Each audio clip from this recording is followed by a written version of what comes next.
আসসালামাইকুম গাইস, এই যে মোটামুটি আপনি 4টা ইলশা নিয়েছি 1.5 কেজির মতো সাইজ হবে। তাতে 200 টাকাতে নিয়েছি, তাতে আমার লস হবে না লাভ হবে, লাভ হবো একটু কমেন্টে জানাই। এই 4টা ইলশা না? 4টা ইলশা নিয়েছি।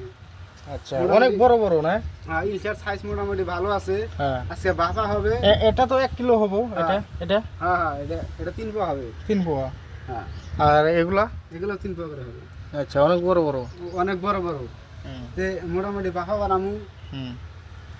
পুরান বানিয়ে 2 পিস পাড়া দেবো।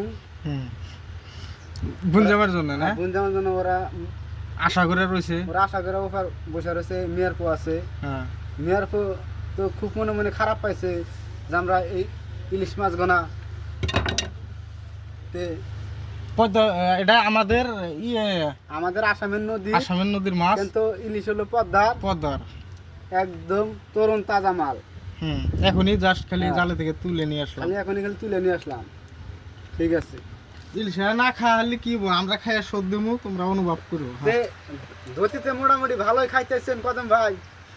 কোনো যোগাযোগ নাই, কোনো ফোন নাই, কোন হালে আছেন দেন লাস্টে টিকা টিকা জামটাম করে নেন না। ফল ফসি খাতি খাতি আমাদের তো ডায়রিয়া ধরে গেছে কোচের মাংস খাতি খাতি।